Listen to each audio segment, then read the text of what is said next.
What is this behaviour? Opposition क्या कर रही है? इतना सब कुछ हो रहा है लेकिन ऑपोजिशन के अपने मसले ही खत्म नहीं हो रहे।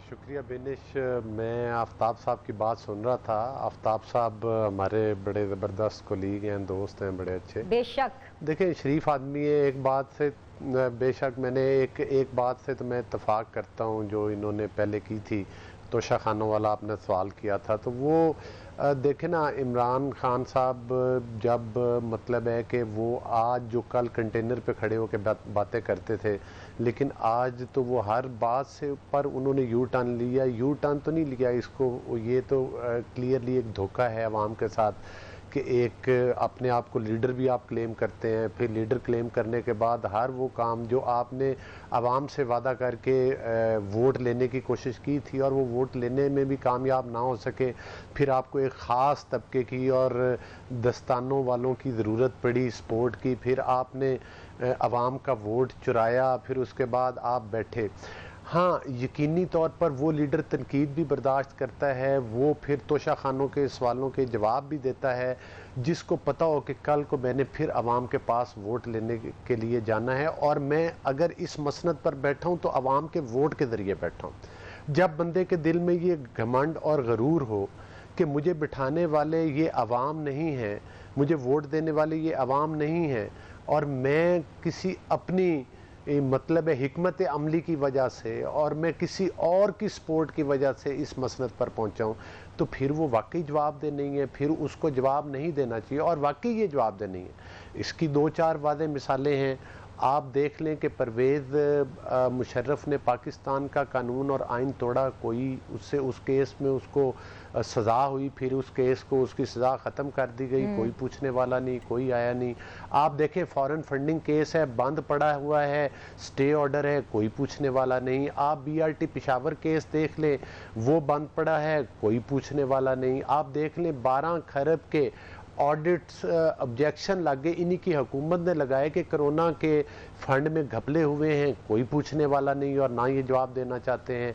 फिर आप देख लें कि आटा और चीनी चोर जो हैं वो किसी इदारे के सामने जवाब दे नहीं है, कोई पूछने वाला नहीं है। हत्ता कि ये एक बड़ी तवील लिस्ट है और ये समझते हैं कि सिर्फ जो इंतकाम का कटहरा है, जो इनके बकौल इत्साब का कटहरा है, उसके लिए सिर्फ और सिर्फ नून लीग और शरीफ ख़ानदान है कि उनकी ख़वातीन, उनकी बहनें, उनकी बेटियां, वो ख़ुद हमारे कायद मियाँ नवाज शरीफ, शहबाज शरीफ, हमजा शहबाज 2-2, 3-3 दफ़ा जेलों में गए और हमारी लीडरशिप की तो एक बड़ी लंबी लिस्ट है। लेकिन आज भी कोई बंदा अगर असम्बली के फोरम पे, मैं एक छोटा अदना वर्कर हूँ, मुझ जैसे बंदे के पीछे भी इन्होंने एजेंसीज और केसेस और इंक्वायरियाँ हम भी भुगत रहे। जो बंदा इनसे पूछेगा कि आप ये क्या कर रहे हैं, उसके हाथ में कोई ना कोई केस थमा दिया जाता है, कोई ना कोई मुकदमा उसके ऊपर कायम कर दिया जाता है। तो लिहाजा असल चीज़ वही है, असल चीज़ वही है कि ये अवाम का मैंडेट लेकर नहीं आए, ये अवाम का मैंडेट चुरा के आए हैं। लिहाजा ये अपने आप को समझते हैं कि हम पाकिस्तान के अवाम के जवाबदेह नहीं हैं।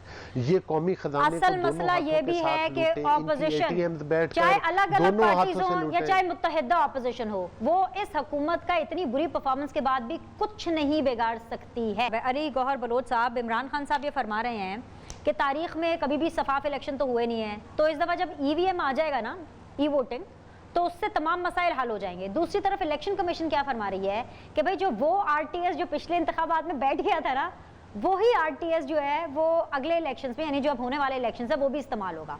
सर, सादा सा सवाल ये पूछना है कि भाई आप हुकूमत की तरफ हैं EVM पे या आप इलेक्शन कमीशन की तरफ हैं RTS पे, और ये जो हुकूमत आपको EVM नाम की फक्की देना चाहती है, आप उसको खाना चाहते हैं?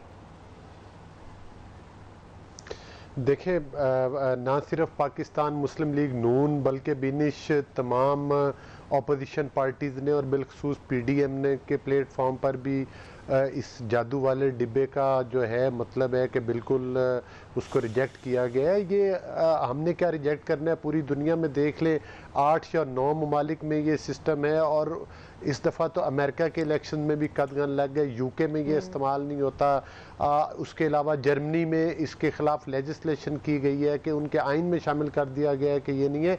असल में ये एक 2023 का इलेक्शन हराने का हरबा है, जिस तरह से कि RTS सिस्टम 2018 में इंट्रोड्यूस करवाया गया था। अब चूँकि इनको इनकी कारकर्दगी का पता है इमरान खान न्याजी को और इनके वज़रा को और इनकी ATM मशीनों को कि आज पाकिस्तान में किस तरह से करप्शन हो रही है, आज पाकिस्तान में महंगाई का किस तरह से एक तूफ़ान आया हुआ है, और पाकिस्तान के अवाम अब 2023 में इनको शायद 5% भी वोट नहीं देंगे जो पिछली दफ़ा इनको धांधली के ज़रिए मिले थे। और ख़ास तौर पर काबिल ज़िक्र बात ये है तो कि आपने देखा कि जो EVM की तरफ या RTS की तरफ, इसका तो जवाब दे दें। देखें, बात EVM या RTS की नहीं है, कोई भी ऐसा सिस्टम जो जिसके पीछे कुछ ऐसे हाथ होते हैं जिससे वो पार्टियां बनाई जाती हैं, वो लोग इक़्तिदार में लाए जाते हैं जो कि अवाम का मैंडेट के असल हकदार नहीं होते, जिनके पास अवाम का वोट नहीं होता, जिनके पास अवाम की सपोर्ट नहीं होती और वोट चुरा के आते हैं। हम उस हर कदम के ख़िलाफ़ हैं। हम ये चाहते हैं कि पाकिस्तान में शफाफ इलेक्शन हो, हम ये चाहते हैं कि पाकिस्तान में कानून और आइन की हुक्मरानी हो, हम ये चाहते हैं कि पाकिस्तान उसी तरह से तरक्की करे जिस तरह से 2013 से लेकर 2018 में जब मोटरवेज बने, जब अरबों रुपए के प्रोजेक्ट्स लगाए गए, जब आपको पता है पाकिस्तान में लोड शेडिंग का खात्मा किया गया, पाकिस्तान की रोशनियां बहाल की गई, कराची का अमन बहाल किया गया, हत्ता कि पाकिस्तान के लोगों में खुशहाली थी जब ग्रोथ रेट बढ़ रहा था। अच्छा, लेकिन फिर वही लेकिन एक सवाल पूछने सवाल करते अब आफ्ताब भाई, आप अपना पेशेंस ना लूज करें, मैं आपके पास ही आ रही हूँ, आपको पूरा मौका मिलेगा। अली गौहर साहब, ये आपको सवाल बड़ा पसंद आएगा, जरा इसके जवाब सुनिएगा। आफ्ताब जहांगीर साहब, अगर EVM के बाद भी ऐसे, खुदा ना खास्ता मेरे मुंह में खाक, अगर पाकिस्तान तहरीक इंसाफ इलेक्शन हार गई फिर?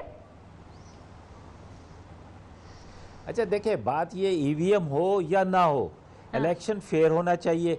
अभी देखिए, आप बिनिश 2013 भी आपने यकीनन कवर किया होगा, जब तक हुकूमत नहीं बनी थी। आप मौलाना फजलुर रहमान साहब की तकरीर सुने, अचक ज़ई साहब की तकरीर सुने, आफ्ताब शेरपाव की तकरीर सुने, जमात इस्लामी की, पीपल्स पार्टी की तकरीर सुने, तो उन्होंने क्या कहा था? उन्होंने कहा था कि ये सदी के सबसे ज़्यादा धांधलीशुदा इलेक्शन है। लेकिन जब जिस चीज़ को हिस्सा मिल गया है वो फिर खामोश, और अब इसे 18 में हुआ है, अब 23 में होगा। और भाई खुदा के लिए कभी तो ऐसे किसी से स्टेज पर हम कायम हो जाए कि जहां पर हम इत्तफाक कर ले। आज कनाडा के अंदर इलेक्शन हुए, वहां तो किसी ने एतराज़ नहीं किया, वहां EVM हो या ना हो, वहां पे एक सिस्टम है। हम लोग किसी चीज़ को कबूल करने के लिए तैयार नहीं है। अगर पुराने सिस्टम में अगर हम एक दूसरे को एक्सेप्ट करते होते तो EVM की जरूरत नहीं पड़ती।